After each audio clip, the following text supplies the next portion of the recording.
Hello everyone. Altitude और median में difference देखेंगे आज क्या होता है। देखो, मीडियन जो होता है ना किसी भी ट्राइंगल का, जैसे मान लो ये एक ट्राइंगल है, इसका नाम है ए बी और सी। मीडियन हमारा वो लाइन होती है जो हमारे वर्टेक्स से जो उसकी अपोजिट साइड्स होती है ना, उसको एक ऐसे पॉइंट पर मीट करती है जिससे ये जो सामने वाली लाइन होती है ना, दो इक्वल पार्ट्स में डिवाइड हो जाती है। मतलब अगर आप ए से एक लाइन बनाओगे बीसी पर, तो ये जो दो पार्ट आएंगे ना, मान लो इसका नाम ओ है, बीओ इक्वल होगा ओ सी। ये जो लाइन होती है ए ओ, इसको क्या बोलते हैं? मीडियन बोलते हैं। इस ट्राइंगल का एक मीडियन क्या हो गया? ए। ऐसे ही अब एक मीडियन बना दिया मैंने। अगर मैं बी से इस सामने वाली लाइन पर एक लाइन खींचू और इसको दो इक्वल पार्ट्स में डिवाइड करती हो, जो ए सी को दो इक्वल पार्ट्स में डिवाइड करेगी, तो हमारा बी पी, हमारा जो बी पी होगा, ये भी आपका क्या बन जाएगा? मीडियन बन जाएगा। इसी तरह से आप सी से भी बना सकते हो। सामने वाली लाइन पर आप एक इस तरह से एक लाइन डालोगे जो इसको और इसको इक्वल पार्ट में डिवाइड करेगी, मतलब ए क्यू इक्वल होगा क्यू बी के। इस तरह से सी क्यू भी मेरा क्या बन जाएगा? एक मीडियन बन जाएगा। इस तरह से देखो, ये भी एक ट्राइंगल दिया हुआ है। अगर इसमें मुझे बनाना हो तो इसमें भी ऐसे ही करेंगे। एक यहाँ पे जाएगा, एक इस पॉइंट से सामने वाली लाइन पर और एक इस पॉइंट से सामने। कंडीशन एक जरूरी है कि ये जिसको जब लाइन को इंटरसेक्ट करे तो वो लाइन दो इक्वल पार्ट्स में आपकी डिवाइड हो जाए। अब देखो, ये एक ट्राइंगल है, अगर इसमें भी मैं बनाऊंगी तो इसमें भी वही होगा। यहाँ से शुरू करेंगे, सामने वाली लाइन को हाफ में डिवाइड करेंगे। यहाँ से शुरू करेंगे, सामने वाली लाइन को हाफ में डिवाइड करेंगे। और यहाँ से शुरू करेंगे तो सामने वाली लाइन को हाफ में डिवाइड करेंगे। ठीक है बच्चों, समझ में आया आपको? अब देखो, यहाँ पे क्वेश्चन दिया हुआ है, जैसे how many medians can a triangle have. तुम्हें क्या लगता है कितने मीडियंस होंगे? ऑब्वियस सी बात है, अगर तीन वर्टेक्स होते हैं हमारे, तीन वर्टेक्स से आप तीन ही मीडियन बना पाओगे, तो कितने मीडियंस होंगे किसी भी ट्राइंगल के?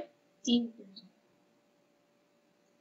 अब वो कह रहा है does a median lie Holi in the interior of the triangle. क्या हमेशा मीडियन अंदर ही लाई करेगा? ऑब्वियस है अंदर ही लाई करेगा, क्योंकि सामने वाली लाइन को उसे हाफ में डिवाइड करना है। तो यस, मीडियन हमेशा हमेशा हमेशा हमारा किसी भी ट्राइंगल का अंदर ही होगा, ट्राइंगल के इंटीरियर में ही होगा। ये बहुत इंपॉर्टेंट पॉइंट है इसका, क्योंकि देखो, जब ऑल्टीट्यूड होता है ना, ऑल्टीट्यूड में क्या होता है ना कि जब वर्टेक्स से आप लाइन खींचोगे ना, तो वो 90 डिग्री पर जानी चाहिए। इससे कोई फर्क नहीं पड़ता कि सामने वाली वो जो लाइन है उसको वो हाफ में डिवाइड करना है या नहीं करना। जैसे मतलब इस वर्टेक्स से अगर मैं सामने एक लाइन डालूंगी ना, तो ये एकदम पूरा यहाँ पे ऐसे 90 डिग्री में आना चाहिए, ये हाफ में डिवाइड नहीं करेगा। Okay, this is not necessary divided. इस तरह से यहाँ से डालोगे तो ये पूरा 90 का आना चाहिए, और यहाँ से डालोगे तो ये पूरा 90 में जाना चाहिए। अंडरस्टूड बच्चों? इस केस में बी हो जाएगा एक ऑल्टीट्यूड, सीपी हो जाएगा, सीपी नाम दे देते हैं, ठीक है, और ए एम नाम दे देते हैं। ए एम भी क्या हो जाएगा? एक ऑल्टीट्यूड हो जाएगा। क्लियर हो बच्चों? चलो,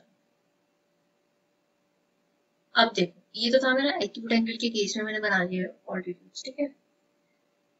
राइट एंगल ट्राइंगल में अगर मैं ऑल्टीट्यूड बनाऊं और ए से अगर मुझे 90 डिग्री का एंगल खींचना है, ये देखो, तो वो तो सीधा सी हो जाएगा, ये तो इसकी साइड ही हो जाएगी। मतलब एक ऑल्टीट्यूड तो एक इसकी साइड ही होगी इटसेल्फ। और इधर से भी अगर मुझे 90 डिग्री का बनाना है तो फिर ये भी एकदम सीधी 90 डिग्री की लाइन हो जाएगी इधर। समझ रहे हो? तो मतलब राइट एंगल के दो ऑल्टीट्यूड तो इसकी स्वयं ये लाइनें ही होती है। एसी और बीसी ऑल्टीट्यूड ही है इसकी। बस सी से जो मैं खींचूंगी यहाँ से, ये डिफरेंस होगा। अंडरस्टूड? ऑब्ट्यूज एंगल ट्रायंगल में देखो क्या होगा। ऑब्ट्यूज एंगल ट्रायंगल में क्या होगा कि देखो, जैसे अगर मुझे ए से 90 डिग्री लाइन खींचनी है तो मुझे यहाँ खींचनी पड़ेगी बाहर। और देखो, इसका तो एक ऑल्टीट्यूड भैया बाहर ही आ गया। इस एक ऑल्टीट्यूड तो ट्रायंगल के हमारे बाहर ही बन गया। इट मींस ऑल्टीट्यूड जो होता है ट्रायंगल के बाहर भी हो सकता है। कब हो सकता है? ऑब्ट्यूज एंगल ट्रायंगल के बाहर हो सकता है। तो जैसे सी से मैंने 90 डिग्री का बनाना है तो यहाँ बनेगा, बी से बनाना है तो चलो अंदर ही बनेगा, लेकिन ए से बनाना है तो मुझे ट्रायंगल के बाहर ही बनाना पड़ेगा अगर मुझे हाइट चाहिए। वर्टेक्स एकदम 90 डिग्री तक नीचे। अंडरस्टूड? एक्यूट एंगल ट्रायंगल के सारे ऑल्टीट्यूड इंटीरियर में। राइट एंगल ट्रायंगल का क्या है? ये तो इसमें तो इटसेल्फ का केस भी है और इंटीरियर में भी है हमारे पास। और ऑब्ट्यूज एंगल ट्रायंगल में क्या है? इंटीरियर में तो है एक, साथ ही साथ एक एक्सटीरियर में भी है ऑल्टीट्यूड। ये आपको बहुत इंपॉर्टेंट है। जैसे how many altitudes can a triangle have? Obviously 3 हो सकते हैं।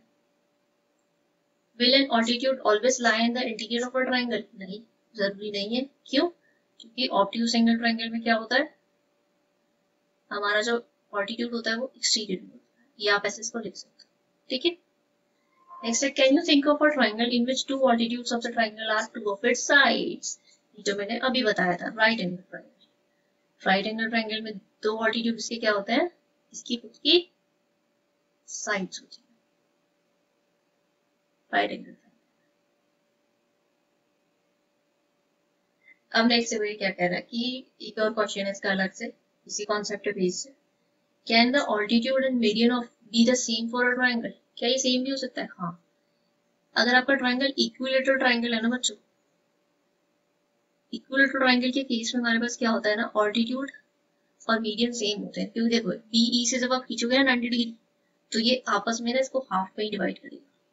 ये एडी आ रहा है, ये देखो इसको हाफ में भी डिवाइड कर रहा है और यहाँ पे 90 डिग्री का एंगल ही बन रहा है। दोनों काम हो जाते हैं, ठीक है। चलो नेक्स्ट, अब ये क्वेश्चन है देखो बड़ा प्यारा सा। ये कह रहा है कि पी क्यू आर है, डी इसका मिड पॉइंट है, ठीक है। क्यू आर का मिड पॉइंट डी है, तो बताओ पीएम क्या है? पीएम देखो 90 डिग्री पे नीचे आ रहा है सामने वाली लाइन के, तो ऑब्वियसली ये क्या है इसका ऑल्टीट्यूड हो जाएगा। और पीडी क्या होगा? पीडी देखो, पीडी क्योंकि ये मिड पॉइंट है, अभी इसने बोला ना ये मिड पॉइंट है, तो मिड पॉइंट वाली लाइन कौन सी होती है हमारी? मीडियन होती है। तो ये पूछ रहा है is Q M equal to M R? क्या क्यू एम इक्वल है एम आर के? No, Q M M R के इक्वल नहीं है। इक्वल कौन है आप बता सकते हो? इक्वल होगा क्यू डी डी आर के। क्यों? क्योंकि डी मिड पॉइंट है, अभी तो उसने मुझे बताया।